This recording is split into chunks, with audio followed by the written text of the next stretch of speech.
Hello, good morning, good afternoon, everybody. I'd like to welcome you to our webinar on the decentralized future of capital markets. I'm Daniel Barron. I'm the Chief Legal Officer of Inveniam Capital Partners in the United States.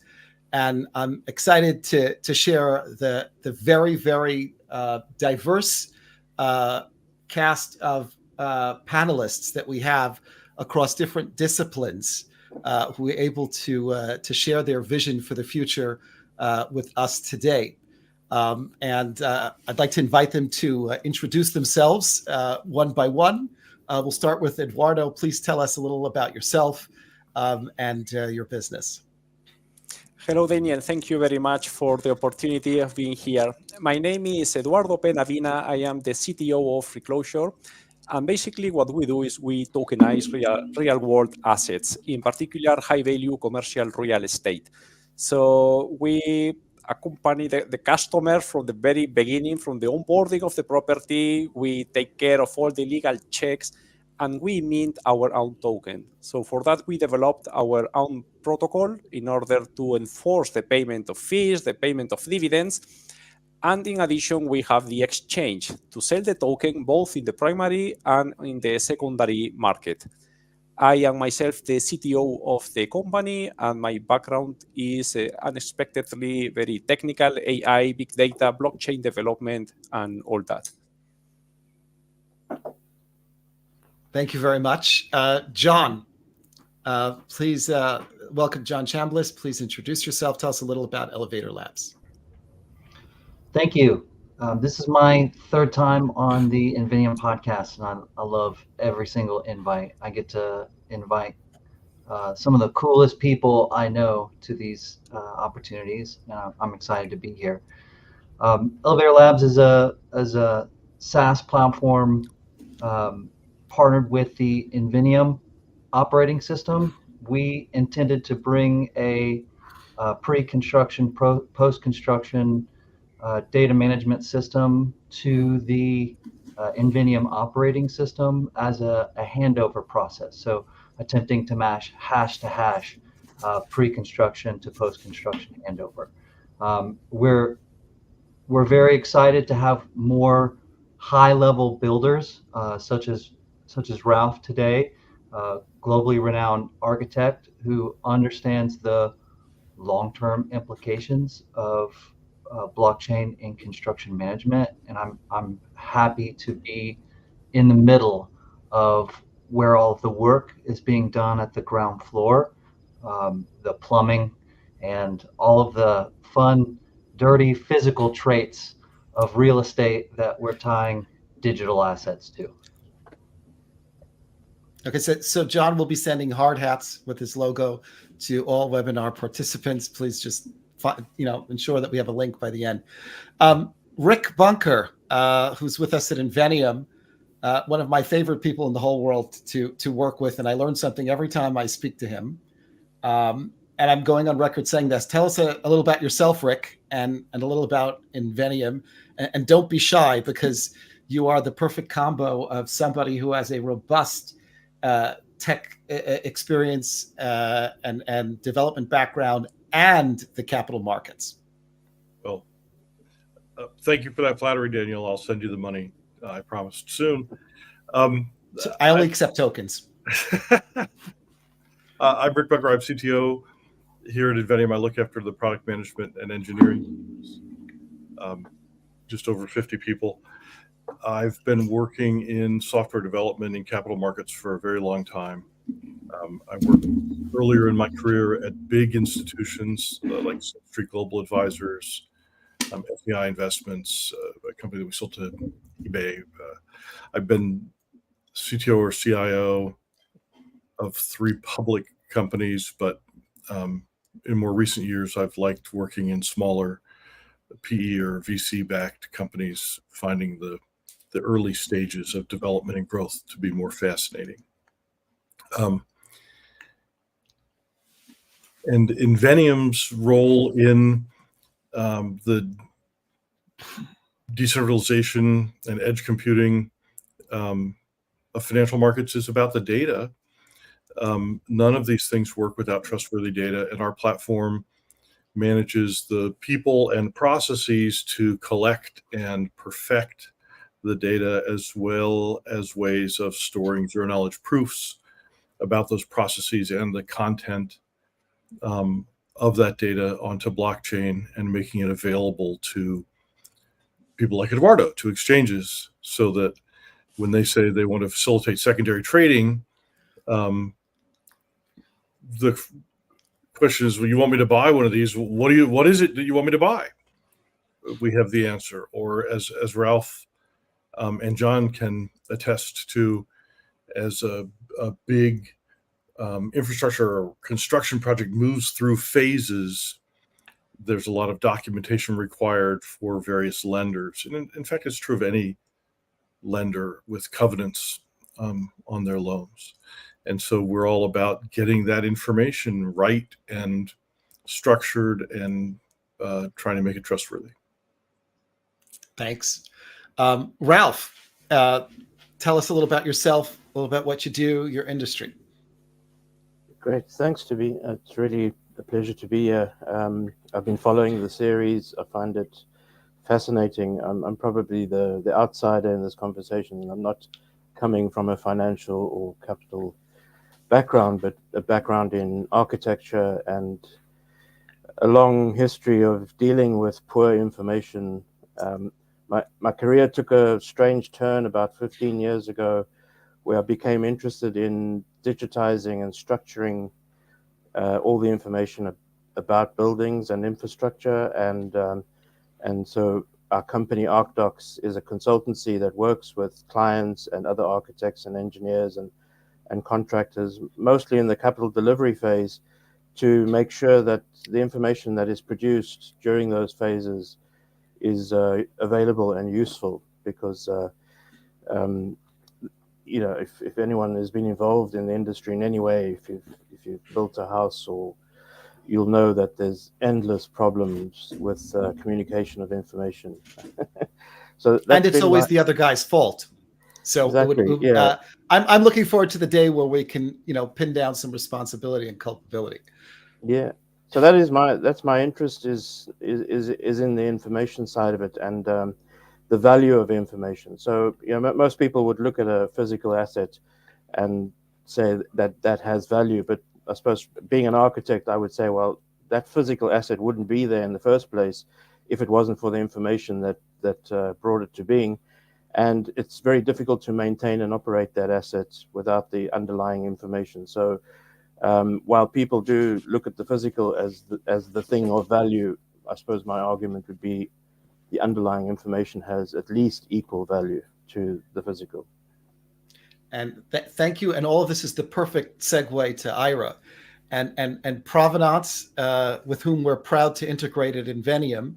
And it is one of the blockchains to which we anchor data and metadata. Tell us a little about Provenance and its role in all of the above. Thank you. Happy to be here and speak a little bit about Provenance and the interesting journey that we've had. Provenance is really founded on this principle of displacing trust with truth.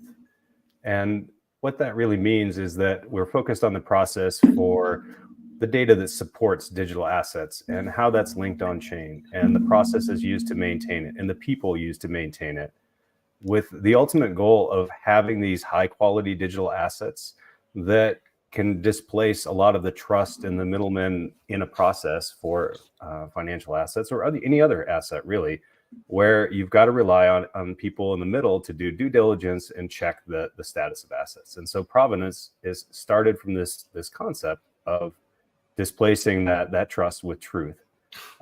Today, Provenance has over 10 billion in real world assets locked in chain, which makes us the second chain by RWA TVL in the world. And it's interesting because people are always kind of saying, hey, where is Provenance? What is this? Where did this come from? And it really is born out of a business use case. It came out of a HELOC process that Figure started back in 2018, where they said, hey, we need this data, this Provenance. We need to displace this trust. We need to streamline the process. And that really, because it hasn't started from kind of a crypto-centric world, it started from a business-centric world. We're making a big splash on the scene today as people are finally finding out, what Provenance does. A little bit about my background. I head up engineering at Provenance. I've led engineering teams and worked on distributed systems and things for more years than I'd like to count at the moment. But it's been a great journey, and I think that it's an interesting emerging space, and it fits well with my background in R&D and some of the other projects that I've done over the years. Well, Ira gave the perfect segue from my own background. I started out in Wall Street at Cadwalader, Wickersham and Taft as an M&A and securities lawyer. And I lived in the world of transparency, disclosure, and all the things that we're talking about. Doing the diligence, understanding whether information about an asset or an entity was reliable, connecting the dots, looking at the trail, figuring out if somebody created the document yesterday in response to a request or whether it was there and it's part of a robust data set, and looking for red flags. And later in my career, I was in-house counsel at an investment bank and later a director of a real estate fund. And on top of all that, I suffered from all of the inefficiencies in the fund industry, because you have a custodian, an administrator, a management company, all accessing the same data layer, but in different ways. Nobody wants to rely on everybody else. And I found myself as in-house counsel, later as director, explaining the same thing to different people 30 times. And even then, they were just relying on me and my explanation and somewhat in a document that I could have created yesterday. And when I met Pat O'Mara, and usually he's got a whole thing where he explains what he does and the whole vision, and I got it in 2 seconds, because I was suffering from all the problems that blockchain could solve: the transparency, the data layer, the trail, the ability to associate a data set, and instead of relying on an individual, being able to look through to the source documents and confirm something about what we've been told. So with that, I'd like to ask, the first question to the group, and that is, a lot of people have heard of blockchain, they've heard of Bitcoin, and when you start speaking to them, their eyes sort of glaze over a bit, and they say, wow, that's really cool, that's very high tech. And what they're really interested in is how blockchain can solve my own business bottleneck, my own problems. So I think I'd like to start by asking, how do you see blockchain addressing a need in your industry and improving efficiency, cost, speed, transparency, or whatever? And obviously the answer can't be blockchain is cool, it's high tech. A real utility that adds value to somebody who doesn't even understand what blockchain is. I think I'll start with John. Tell us what you think. Sure. So I think the structure of data is really important, and my journey and understanding to decentralized systems and distributed ledgers and kind of Web3 broadly was an appetite for a technology kind of outside of my grasp as a U.S. citizen. Right? I participated very early in some U.S.-based decentralized autonomous organization groups who were playing with real estate tokenization in very early concepts, several years back. It was my time with a group called Saita DAO out of Singapore that really showed me what a product could look like for secondary markets of a tokenized commercial real estate title. But that user experience is an institutional one. And so it gave me an understanding of how distributed ledger kind of changes the potential financial plumbing of a system, opening up payments, opening up a lot of different things. But at the core, it really comes down to how you structure the data. The common thread I've had from all of the organizations I've participated in is they all have a thesis or a methodology on how the data structure is going to add value over the life of the asset. And so this is where in my own study, an understanding of international building standards, right? International data management standards in construction management. If we're implementing a high level architecture that offers transparency, right, then we don't need to reinvent the wheel. We just need to apply the new tool to the existing systems and test, right? Get some use case, start to see how it's applicable. So I've experienced many people over the last years who all have an opinion on the best way to tokenize real estate. And I think most of them don't add any value to the underlying asset whatsoever. And that's a problem. That's a problem that has to be addressed. So if we can use the distributed ledger to structure the data to where the value of that data is kind of embedded from the very beginning, from the intent of the asset, full life cycle. We have international standards. We have several standards. It's now, how do we bridge the gap, and how do we present the best user experience that is applicable for most people? This is where we are building for token factories. And token factories are professionals who have an interest in developing tokens at scale, at enterprise scale. And so this is how I have landed at this point in my journey. I hope that answers the question. It does, but I want to take a brief interlude because, and this is this is something that Pat O'Meara would never do. So I'm very, very excited to have the microphone, and I'm actually going to ask Rick Bunker to give us a 2-minute overview about what distributed ledger is, because I'm sure that this is just probably irrelevant, but there could be some viewer out there who has no idea what we mean by that, and therefore doesn't understand how it solves the problem. And I would say I'll go to Rick and then to Ira to fill in how provenance rounds out the picture in how it solves those problems.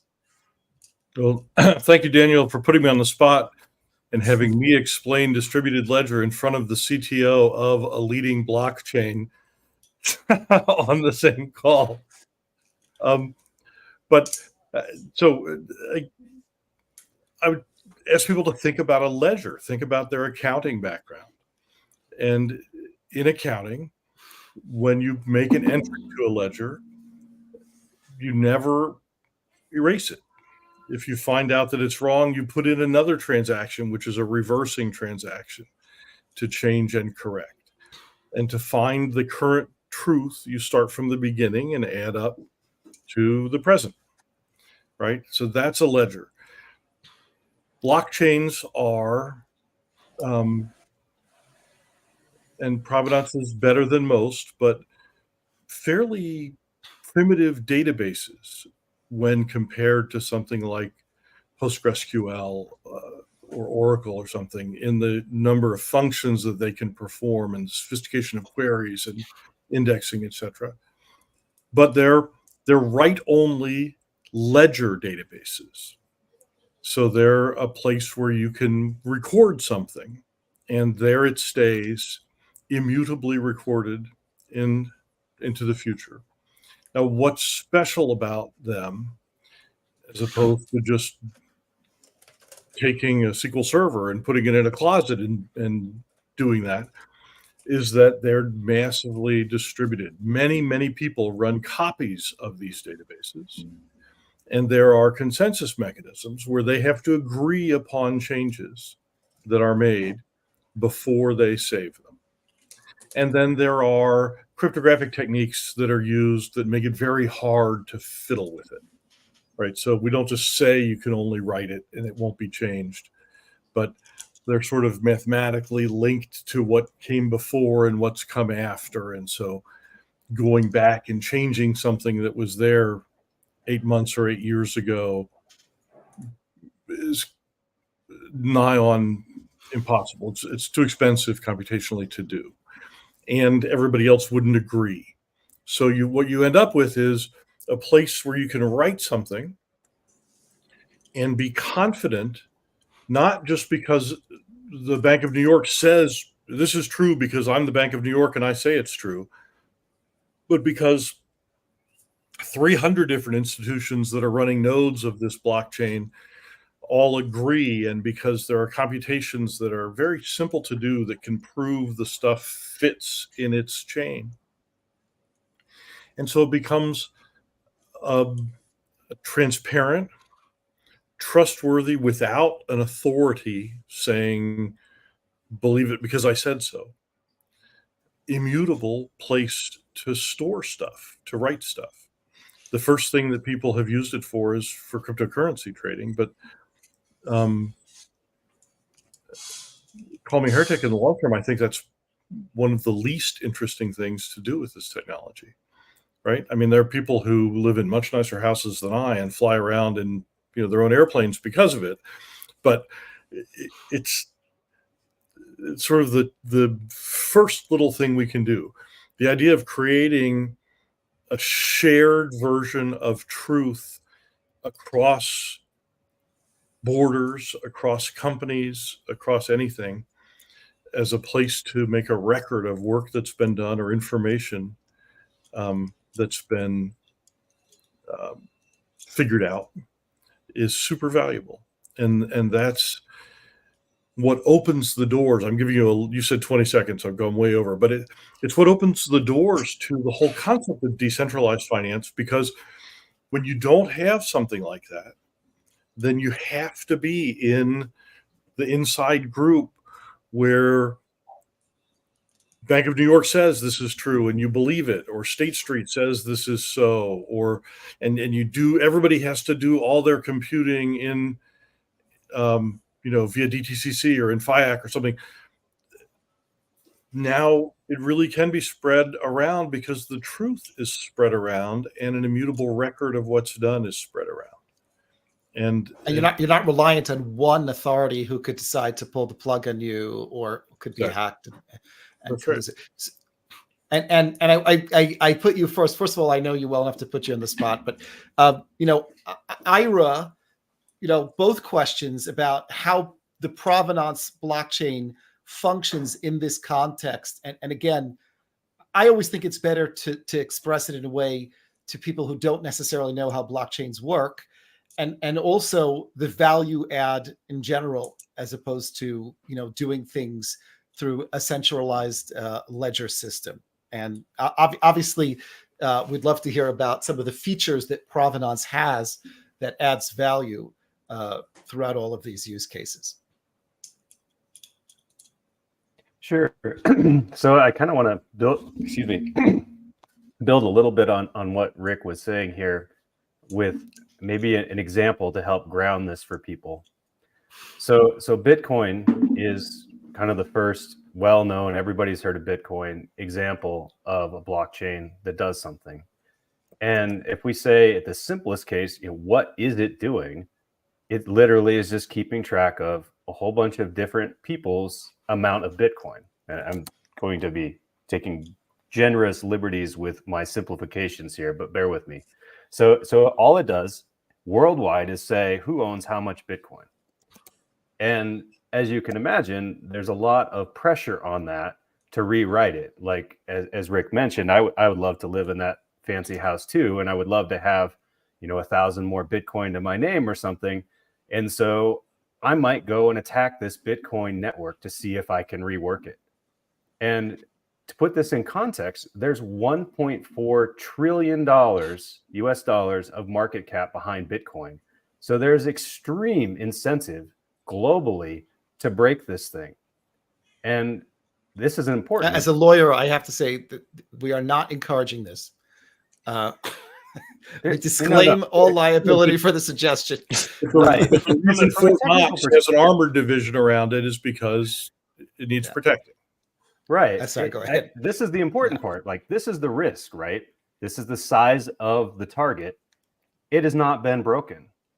That is the important part of this whole kind of example, is that there's extreme value out there, and the blockchain has proven itself globally against all threats to do its job, which is to say, these are the different accounts and this is how much they have. So fast forward a whole bunch of years, we've taken that simple concept of saying a blockchain against all threats can deterministically perform certain operations in kind of a highly trusted way. And we said, all right, we've got all of these financial processes which have all of these complicated steps, and we want to know that they're always done reliably, right? That's the displacing the trust. I'm trusting that this thing is done, that this person has done the process. I'm displacing that with the truth. We know that the process is done well, just like we know that Bitcoin will establish the correct count balances. So on the provenance side, building on all of these different things, this whole wider crypto ecosystem that's testing all the edges and seeing what's possible, building on all of that work, provenance has said, okay, we will take a digital asset that we can originate and we will do it in a trustworthy way. And we'll build on that. So we can build on processes that will help establish a more efficient way to handle the financial transactions in the world. And that kind of, at a high level, is what provenance is targeting. Thank you. And I think that's helpful. And again, I apologize to anyone who's so well versed in blockchain and all of the technicalities that we've bored them.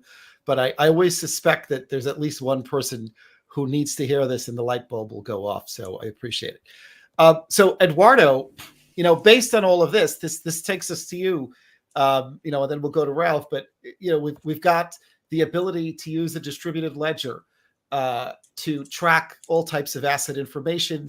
We have the security and we have the sophistication and the increasing sophistication of blockchains like provenance that are higher functioning, that can provide provenance for more detailed functions than just how many Bitcoins you own. How does that factor into tokens? And if someone were to sit down with you and meet you in a cafe and say, okay, so why is this better? Tell us the answer. Yeah. Okay. So I'd like to start answering your original question from a couple of minutes ago. So why are we using blockchain? And we cannot say because it's cool, although it is very cool. But as a matter of fact, one of the first discussions that we had internally is why should we use blockchain at all? And the thing is, blockchains are great, are cool, and they solve nicely an important problem. And that's as Rick and Ira put wonderfully, it's to have consensus in a non-trusting environment. And it turns out that this need is not as common as we could believe. It's like a very, very specialized piece of equipment, right? So not everybody needs that. So the world has been turning up until now without that. We've had banks, they have their issues, of course, but it's there. You can swipe your card and your groceries get paid, right? So why do we need all that? The thing is, with blockchain, it's hard to find a use case. But when you find one, it's something that you cannot solve at all without a blockchain. And that's the conclusion that we have. So why are we doing that? What we are doing is we are tokenizing real estate. So it's a notoriously illiquid asset, and it's slow to trade. It takes months. There are frictions everywhere in time and in money and in headaches. And with blockchain, we have this ledger, this database, and we are optimizing that process. So that's fine. But we still play devil's advocate inside ourselves and said, well, you can have that in your local server, right? So, what you are trying is to apply a technical solution to a non-technical problem. But the thing is, blockchain really helps here. And it's not only that we are automating transactions. We've had servers since the mainframes of the 80s optimizing the businesses, and it worked. So the next step that we are going now is it's not enough to optimize the trading of securities or real estate tokens, but we want to do it in a transparent and in an auditable way. So now our front end, our exchange, it's little more than a convenience layer on top of the blockchain. Let's say you don't trust us. You say, yes, you have your licenses, you have all your promises, your legal text, everything, but still, I don't believe that you are actually paying dividends. Now we have a technical solution to perhaps a non-technical problem. You can go to the blockchain, or you can ask somebody you trust and is technical inclined to see the blockchain and to confirm that this transaction took place. So the fact that the blockchain is only storing who owns how much, it's important in itself, because it doesn't store only how much you own now. It stores how much you've been owning up until now and all the updates. Blockchain, it's an append-only database. So every change is registered.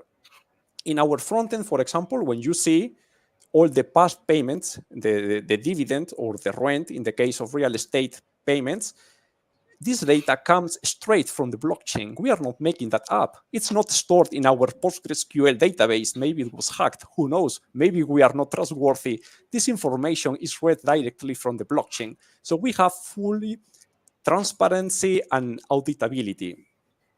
And on top of that, in order to sell the tokens, we onboard previously the blockchain, the property. That means all the due diligence, all the analysis of the documents takes place before the property is even tokenized at all.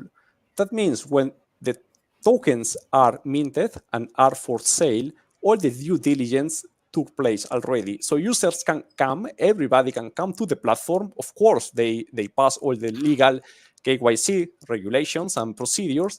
But once it's done, which takes a couple of minutes, they can just buy the token, and the token goes to their wallet.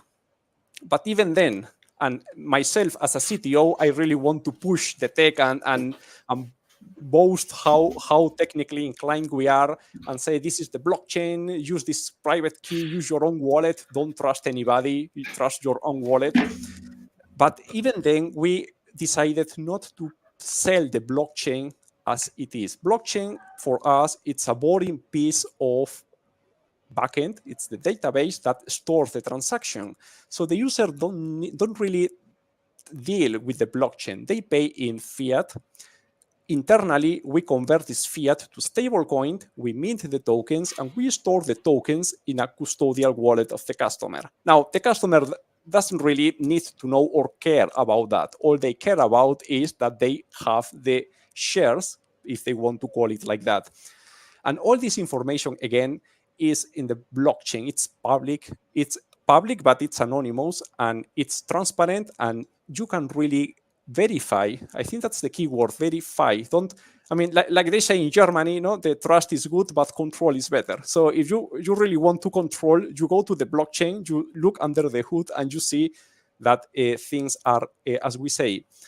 And finally, an additional point that blockchain allow us to do that you cannot do in your own PostgreSQL. PostgreSQL, for non-technical listeners, it's just a database. It's a popular database, traditional database that run in your server. With blockchain, you can create, and this is also fascinating from a financial point of view, the so-called tokenomics, which is a portmanteau between token and economics. So now, blockchain, it's all based on incentives. And as Satoshi got it perfectly back in 2008, if you set the right incentives, you can create big things, like Bitcoin, for example. So everybody looking for themselves, but they can work together to build something big. And with tokenomics, you have something like that, right? So you say, well, let's say I make it up. So if you buy our token in the first hour, you get rewarded with additional tokens of other thing. And then you can use these tokens to trade with them and stake them in some pool. And in this pool, you can earn more tokens or lose them. So the thing is, you create a series of complex incentives that makes people want to trade or not trade, or trade in some circumstances and others not, your token. And that's something that's only possible with the blockchain.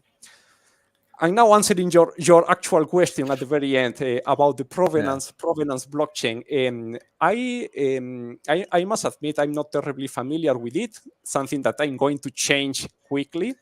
But usually the blockchain, the traditional, if we can call it traditional, now are the so-called EVM compatible blockchains. So that's what we've been targeting so far. We developed our token as an extension of the ERC20, where we implemented all this functionality. As far as I know from a cursory research, and Ira, please, I'd be loving to learn more about that. Provenance it's not EVM compatible, right? It's WASM, it's a web assembly, right? That's correct. That's a big change of paradigm, but interesting nonetheless. So it will be changing a little bit the way of working from EVM. It's not unprecedented, of course, that there are blockchains non-EVM compatible, such as Algorand or XRPL. So it's a matter of looking into that. And the fact that we can attach data on that, it's a big win for us. I have a question. By the way, I meant to put Ira on the spot in provenance, not to assume everybody knew about it, but it's always good to have someone else on it. If I have an ERC20 token, it's a piece of code. John and Ralph are going to care about the real estate, the improvements, the materials that are used. How do I connect? You've done the diligence. Where's the link between that token and the ownership interest in an asset that it represents? The ledger of ownership is on blockchain, but what about the details of what's behind it, under the hood? How do I get there? That's a question for you, Eduardo. It's for me. Yeah. So on your platform. On our platform, we keep the list of the users and their addresses, and we are the minters of the token. So that tokens minted by this address that belongs to Reclosure are the legitimate creators of this token. And then it's something that you go to our platform. Let's say that everybody who ever held a token needs to be KYC by us. And it's not only a legal requirement, it's a technical requirement. Our tokens that refuse to be traded unless you've been onboarded by us. That means anybody who owns a token has an account in our platform. So the link between an address and its property is in our database, in our PostgreSQL database, by the way. So that's here. It's some place where I see the value of attaching this data directly to the blockchain and having a stamp saying, this data, this checksum checks out. And that's exactly the document that has been uploaded at this point in time. I'm so glad you mentioned that, because that's what we do for a living. And we are the data layer. That's the link. I always think of a story of somebody's walking through the forest and he sees a bullseye, a target, and there's an arrow at, bullseye exactly there. And he comes a little more and goes to the next tree, and there's another target with the bullseye in the middle. And that's fantastic. How does the guy do it? And he gets to the third one. He sees the archer, and he says to the archer, how do you hit a bullseye every time? And the archer says, very easy. First, I shoot the arrow, and then I draw the target. That's what lawyers call accounting fraud. And because, I have the answer, then I create the supporting data layer. And what lawyers do and what investors do is they look for red flags. And they sometimes might be yellow flags. Sometimes the red flags are the lack of data or the lack of backup or inconsistencies. What Inveniam does is sits as the layer behind tokens. It uses the advantages of provenance and the data set, collected like Elevator and the things that Ralph would be interested in. And it creates a data layer that follows the life cycle of the asset, but without creating a centralized database, because the goal is to be decentralized and not relying on one party. The data stays with the data owner, their cloud, OneDrive, Box, whatever it is, Amazon. But we look into it. We can create a cryptographic hash to a blockchain, such as provenance, and then we can tell whether anything has changed. And we can take the summary numbers, these are the financials, and have a click-through trail that looks back into the original data set. So we are the plumbing that replaces that SQL that informs the tokens. And as tokens become more advanced, and you go from ERC20 to ERC3643, which is, you know, a derivative of an ERC20, you could actually have the pointers in the token to the data set. And that's what's exciting to the lawyers among us, because when I have a stock certificate, how do I link the stock certificate to the entity? So I'll need an officer certificate. I might, you know, if I'm in Luxembourg, I'll have an RCS, I'll have a register, but I'm doing it in a very old fashioned way. If the certificate, if I could press the button, the certificate could speak to me and say, I am a derivative interest in this company, and this company owns these assets, and these data points were put here at this time by this person, and they haven't changed, and all of the summary numbers are based on this underlying data set. I've made the token smarter. So after that plug, I want to go to Ralph, and I purposely put you last because Ralph, again, comes, you know, from the construction industry, but I purposely wanted to, you know, put all these things in front of you and hear your thoughts as to what value add, if any, this technology, you know, information anchored to a blockchain, trading platforms, and tokenization solutions. What, if anything, does that do for you, and what bottleneck or problem does it solve? Right. Well, it's been fascinating, and I've picked up lots of interesting words there. And maybe I would start off and say that the industry I come from is a layer below what you're talking about. So our industry creates the world. You know, we create the house you live in, the office you're working in, the school your children go to, the hospital where you're being cared for. In fact, we wouldn't be having this conversation if it wasn't for our industry, because the communications infrastructure, the energy production infrastructure, you know, everything we do in life is built from our industry, which is, it's a $15 trillion industry that makes the world. And and it sits a layer below what you guys have been talking about. And within that industry, there are many transactions. So I think that's what drew me to distributed ledger. They're very complicated transactions. And if you even take the construction of a single house, there could be 50 different companies involved at different times in the planning, the financing, the legal, the design, the construction, the construction of the various trades, plumbers, electricians. So a house isn't one thing. It's actually a collection of many things, and there's many transactions that occur. And all at the moment, and I'm picking up on one of the words I got from you, Daniel, that industry is suffering.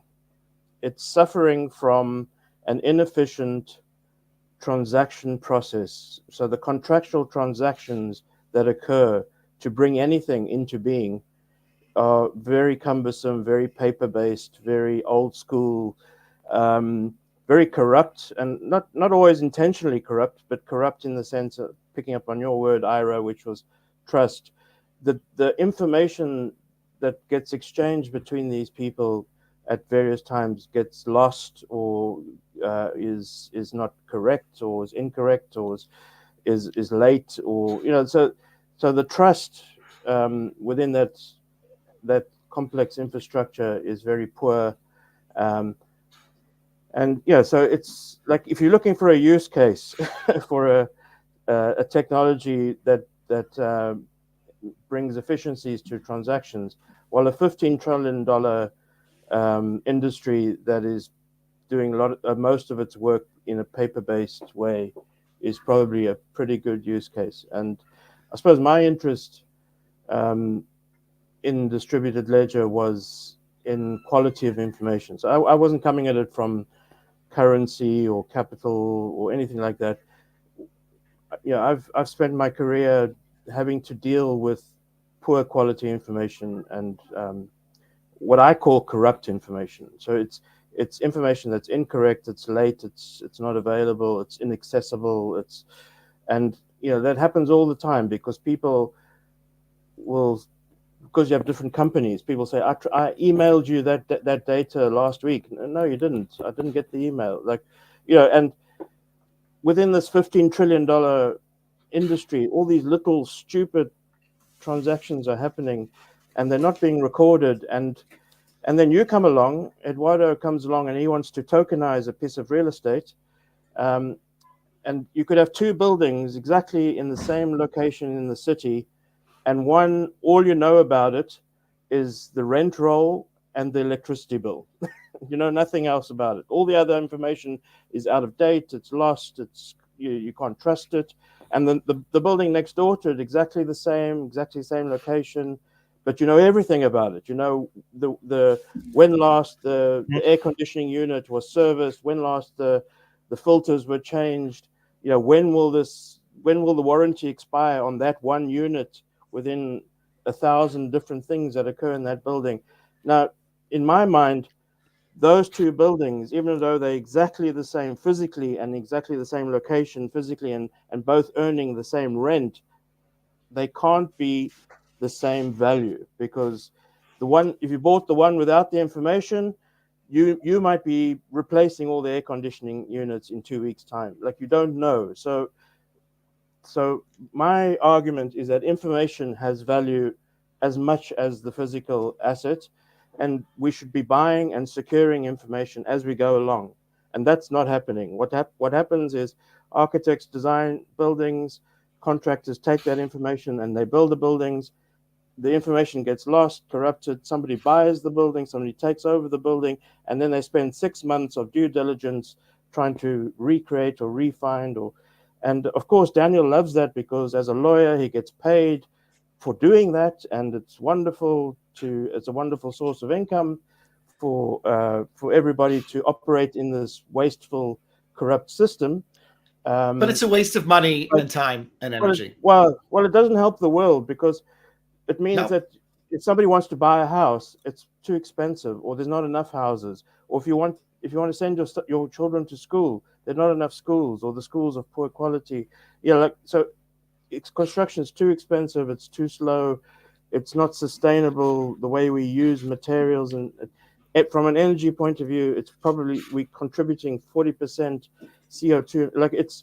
It's such in terms of a use case and a problem to be solved for the world, this is probably the best. And this collection of people here, looking from the very beginning of when somebody decides to build a building to the very end when Eduardo tokenizes that value from end to end, and looking at the transactions and making sure all those transactions are recorded and available and transparently, to eliminate the corruption is world changing. I think what we're talking about here can have such an impact.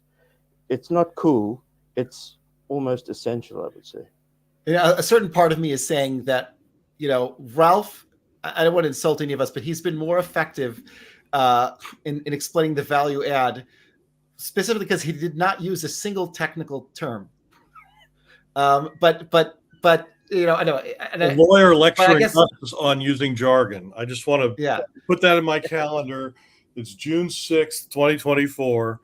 Yeah. No, but it's great because, but on the other hand, it worked because Ralph, sees it. But I want to, in the 4 minutes we have, and to wrap, in the few minutes we have, we want to wrap it up to, ask everybody for 4 minutes. This is a vision.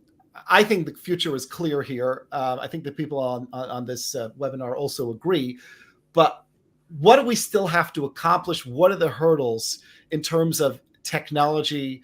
You could talk a little about the regulation. That's something I do know a bit about. I'll start with Rick because part of it is where are we today and where do we need to be? So to very quickly respond to Kamuri's comments in the chat, that Kamuri, you don't put the data on chain, but you put a zero knowledge proof of the data on chain. So if it's a a big PDF, you can calculate a hash and store that on chain. So now I can prove the content and the time, the date and time of it. Where we are is looking for adoption.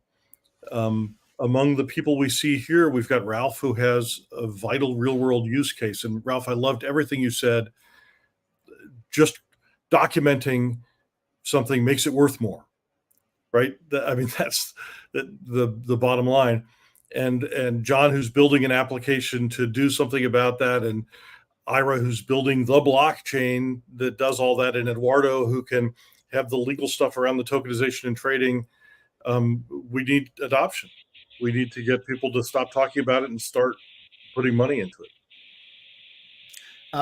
Ira, from your point of view in terms of, and again, we're all struggling with adoption because we're all convinced and know that we have the answer, but it doesn't help if we know that. And I know that Provenance is at the forefront. You have excellent webinars. You work hard in educating the world, but how successful has the sector been, and what do we still need to do, Ira? I think the best way to understand where we are is to think about what Provenance sees as the three different layers or three different stages of tokenization. So if you're just going to get started here, you're probably looking at saying, oh, well, I don't fully trust this process, or I have an existing process I need to use. So you'll probably do what we call a digital twin, right? And so you'll do the work twice. And that's kind of where a lot of the people are today. They're like, we have this process, we want to use blockchain, but we're not all the way there yet. So we're going to do it twice at twice the cost, right? And so that's the friction. That's the starting point. That's where we are today. We're paying a lot of extra, hoping for benefit. Some of the benefit starts with what we call digitally enhanced. We've got some of the process we can rely on the blockchain and some of it that's off. Not quite ideal, halfway there. Finally, we have what we call digitally native, which is to say that we don't actually need all of those traditional processes. We've fully assimilated. And so the reason I want to point out these three different stages that we see is because as you move up that curve, you have a lot of costs to get to the final point, and you don't really start saving. You don't really start making a lot of headway until you get fully digitally native, right? Absolutely. And so that's a challenge for our industry, right? We have emerging technology. We're trying to understand the problems. We're trying to build, solutions to streamline things. Meanwhile, that adoption curve has a little bit of friction of its own. And so that's the challenge as I see it, is, helping people get onto this platform, which can save them money by spending more money. I don't know, like that's the problem, right? We've got to get through that hump before we can really the duplication of efforts and doing something new. The first legal opinion I ever wrote on Wall Street was, I was trying to convince it was okay for a bank to give back an image of your check rather than the physical check. And they go, oh no, we don't know if we can do that. Is that okay? Does that comply? Like, anyone age 20 or below, maybe even 30 would say, like, you mean they used to give you back the physical check? That's stupid. But it took them a long time to do it. And, there was this thing called the ATM, but the old savings bank, was the last one to have one and only put one in because they had to.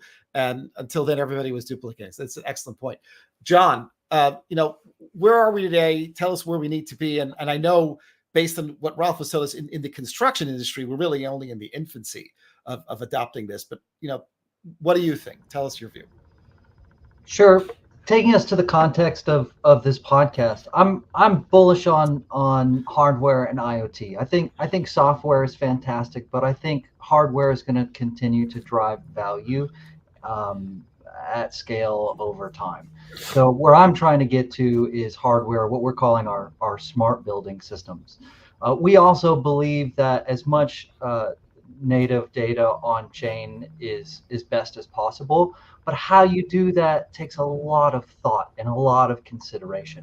And so this is where maybe those with financial instrument understanding have to wait on the validation of those who have a better understanding of different validation systems that ultimately use the same appraisal.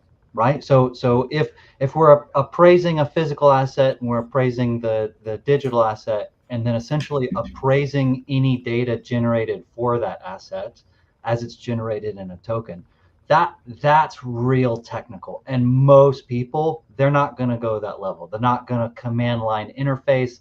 They're not going to encryption. All of this is going to be abstracted away, is my personal opinion. But we're still so early that in order for the 1% to drive that value of the technology, right, we have to have the 1% train the 10% so that the 10% can train the 90%. So Which is why we have you.